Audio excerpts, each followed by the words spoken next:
In this training, I will be walking you through some basic data entry in the Voyant software and showing you some of the functionality along the way. Once you've logged into canada.planwithvoyant.com, you'll be taken to your home screen where your client list is, and from here you can enter in your clients. So from the bottom right hand corner, you'll see your plus button. Go ahead and click that and click Create a Client. Today we're going to be creating Andrew and Mary Mullins. Andrew was born in 1975. He currently lives in British Columbia and is not currently retired. He is expecting to retire at age 65, so I'm going to leave this default here. You can also select yes, and then your client will show as already retired. Let's create Andrew's case. We are now taken to the dashboard, and I'm going to finish entering Andrew and his spouse, Mary. Mary was born in 1980 and is also planning to retire at age 65. If you'd like to add in any additional persons into this case, including children, you can click this drop-down arrow here and click Save and add another. The first thing I want to do is take you to Plan Settings. We would encourage you to take a look at your plan settings. Remember that these are only defaults for the purpose of demonstrating the functionality of the software. It's important that our advisors go in and review these settings and ensure that these are the numbers that you would like to reflect. So for example, I'm going to bump up our inflation rate. I'm going to change the savings growth rate to 0, and I would like to adjust my investment growth rate to 5. I also want to go into my fees and taxations, and I want to go ahead and adjust my cash savings fee rate to 0, and I'll leave the rest as is. On your market assumptions, you'll notice if you do not have a white labeled version of the product, you'll notice our default market assumptions. You do have the ability to customize these assumptions to your firm's needs, and again, these are default assumptions for the purpose of demonstrating the software, and we do encourage you to take a look at these and customize them as you see fit. Feel free to reach out to support@planwithvoyant.com for more information on how to customize these assumptions. The default liquidation order is going to be non-reg, registered, tax-free. You can also adjust this up and down and change the liquidation order, and you can even list certain accounts specifically. Savings order is tax-free, registered, non-registered, and again, you can adjust these to fit your needs. Under calculation settings, there's some handy things in here like optimize pension splitting, apply CPP split. You can also transfer all excess income and credit to savings. In Voyant, we assume that all surplus income is spent. If you would like your plan to reflect something different, you can click yes here. And under asset allocation, you can create a customized portfolio.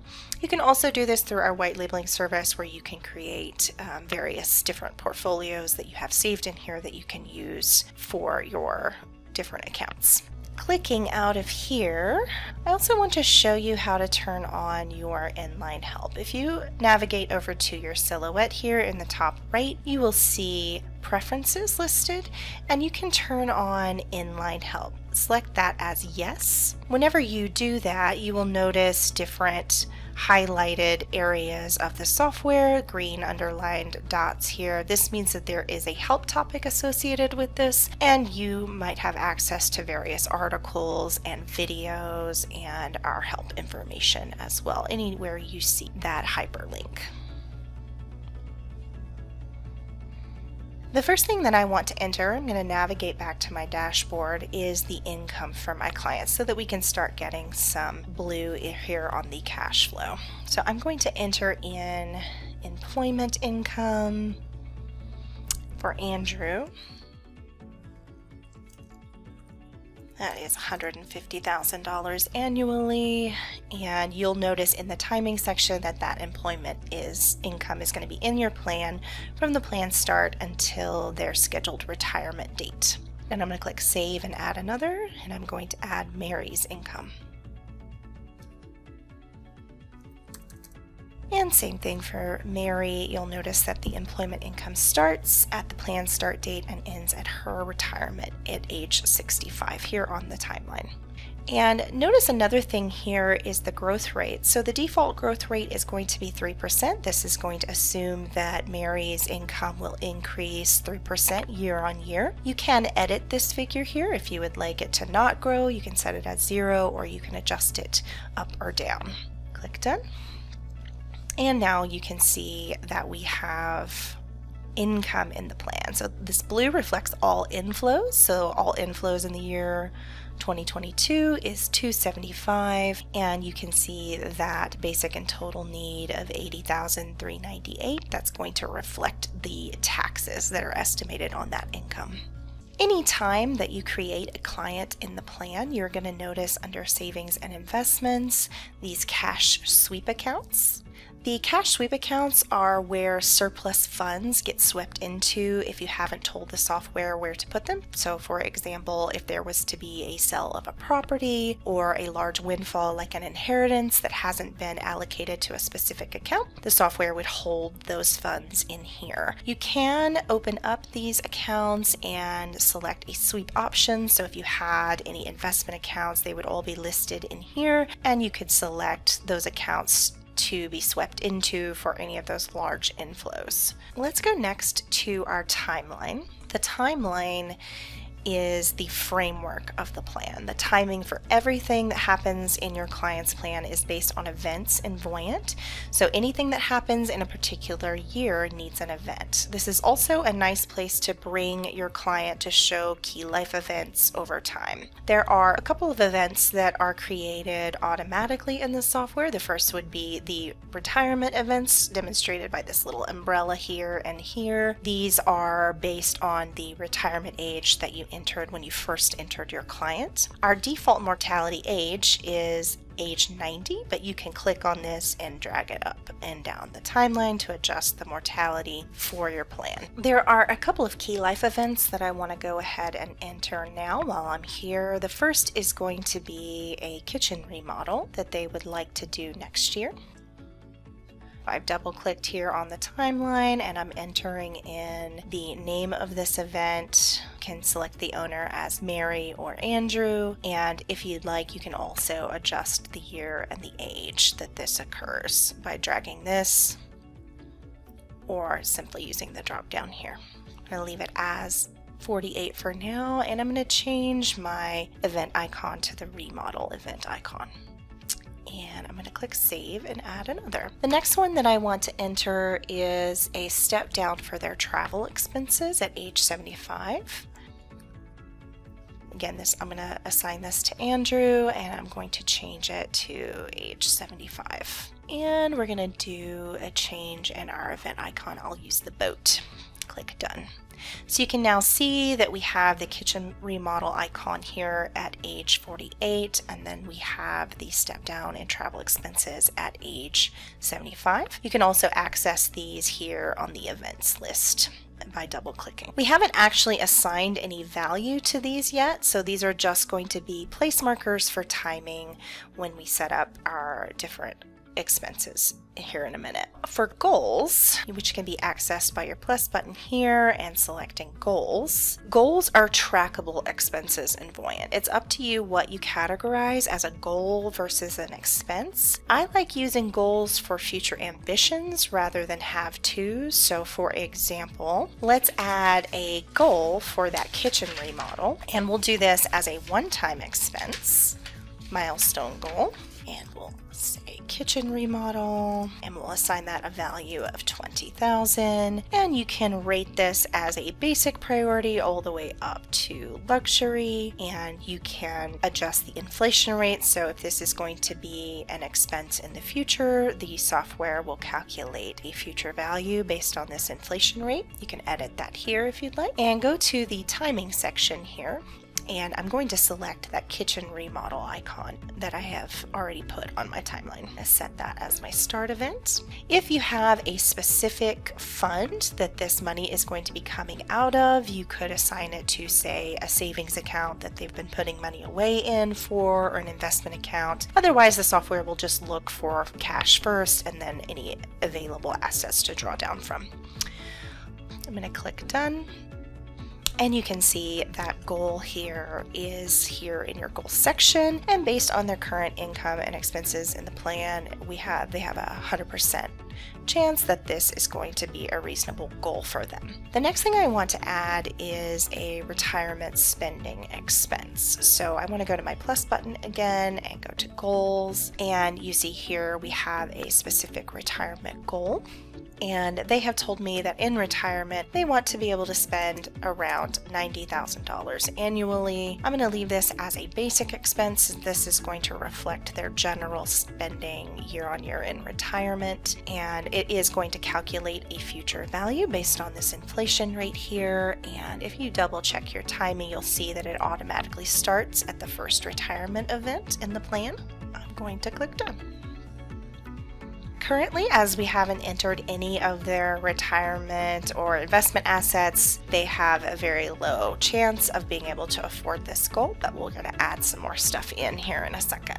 Going back to the dashboard, I want to enter in some of their current expenses. So we're going to go to my plus button here in the bottom right and select expenses. I'm going to do a multi-year expense for their general living expenses.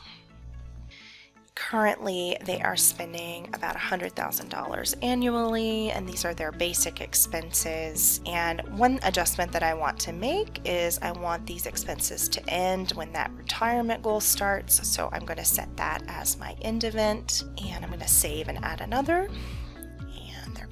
Add in their current travel budget. They are currently spending $8,000 a year annually on their travel expenses, and you can enter in a monthly, weekly, bi-weekly amount here. I'm going to leave this as annual. One thing that I do want to adjust here is I'm going to go to my steps section, add a step, and at age 75 I want to step down their annual travel expenses. I'm going to go to timing and use that little boat icon to step down travel expenses that we entered earlier. Set that as my step timing. So what this will do is it will have their expenses entered as $8,000 annually, inflating 3% year on year, and to be decreased to $6,000 annually the year that Andrew reaches age 75. Click done out of here. And now that we have the expenses profile, I wanted to point out that the black line here that you see on your cash flow chart reflects total need. Total need includes all expenses, including any contributions made to savings and retirement accounts. Blue is basic expenses entered in the plan and taxes. I'm going to now start entering in some of their assets. I'm going to go to my plus button again and go to savings and investments and enter in their savings account. This is a jointly owned account, and this is their rainy day savings account. There is currently $20,000 in here. They like to treat this as a true emergency fund, so I'm going to go over to my withdrawal limit and select do not allow. This effectively ring fences the account and prevents the software from using these funds in case there's ever a shortfall in the plan. So if they are making any contributions, you can enter their monthly or annual contributions here as well. I'm going to now start entering in some of their retirement savings and investments. I go to my plus button here and go to my savings and investments again. I'm going to enter in their jointly owned non-registered account. This is just a true investment account. They have $200,000 in here, cost basis of $50. You can adjust your fee rate here. The account is going to grow net of fees, so just keep that in mind as you're deciding what to enter here. And under contribution amount, they enter $5,000 annually. It's going to ask you to update the timing, so those contributions are going to start now. I'm going to set that as my start event, and they're going to end whenever Andrew retires.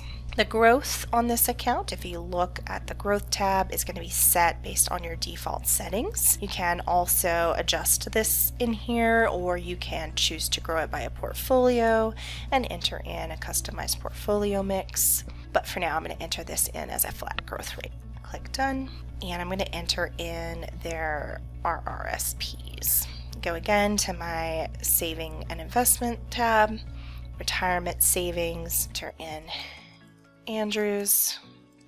He has a current balance of 100,000. I'm going to leave that income conversion age the same. I'm going to zero out this fee rate, and he is currently contributing 10,000 annually. I'm going to save and add another and enter in Mary's. She currently has 85,000 in this account. Zero out my fee rate, and she is contributing 8,000 annually. Click done to save. And you'll now see that these accounts are listed under my Savings and Investments tab here on the dashboard. They also have TFSA accounts. I'm going to go ahead and enter those. Go to my Savings and Investments, go to Investments, select TFSA. Currently has 15,000 in this account, and he contributes the maximum each year. This is going to give you a notification that you need to update your timing. Go to my timing and start those contributions now and have those end when he retires. And then I'm going to save and add another. I'm going to add in Mary's. And she also contributes the max. Go to my timing and set her contributions to start now and end when she retires. Okay, click done. Deselect Andrew. This investment type can only have one owner. All right. This will pop up anytime there's an error on your entry and give you an answer as to what you need to do. Click done. I'm going to enter in their state pensions as well. We're going to go here to my plus button and go to income. I'm going to enter in their CPP, and we're just going to estimate from income. Save and add another, estimate from income again. Click done. Go back to my plus button, go back to income, and now I'm going to enter in their OAS. We're going to again estimate from income, save and add another, estimate from income, save, and then done. So you can see now that we have blue in the plan all the way through, showing that there's no estimated shortfalls currently. Now that we've entered in all of their assets and their expected state pensions, whenever they move into retirement phase, you have seen the change in the cash flow chart. The last thing that I want to enter is their property. So I'm going to click this plus button again and go to property. And I'm going to enter in their primary residence. It has a current market value of 600,000, purchase value of 450, and I'm going to link their mortgage debt to this property. So I'm going to go to linked debts, create a linked debt, and name it mortgage, and they currently owe 367,000 on this property, and they have an interest rate of 4%, and they have 15 years left on the note. I'm going to click done. Now the software is smart enough to know that whenever this property is sold, that this mortgage debt would be paid off and the rest of the funds would be entered into the plan. If you're entering in a rental property or something that has expenses, you also have the option here to link income to this property or any expenses. I click done, and we can now see that property tab has been entered into the dashboard as well as that mortgage.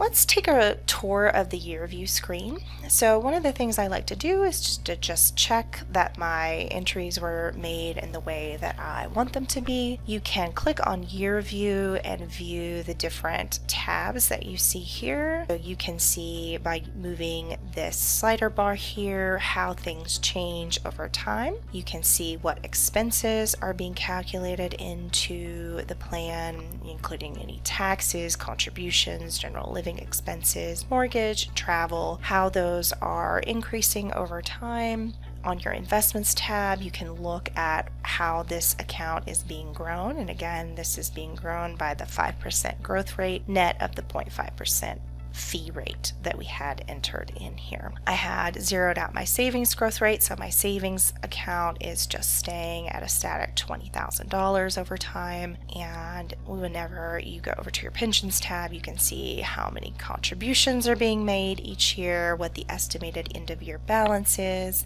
how your property is appreciating over time, and how that debt is being paid down. Gives you an equity estimate. Same in the debt section, you can see any debts that are listed in the chart, how those are being paid off over time. And you can also look at the taxes each year to see what the estimated taxes are here. Let's go over to our Let's See screen. I'm going to do Let's See single chart and turn on the details. So by turning on the details, you can see all of the income from employment in the early years coming into the chart.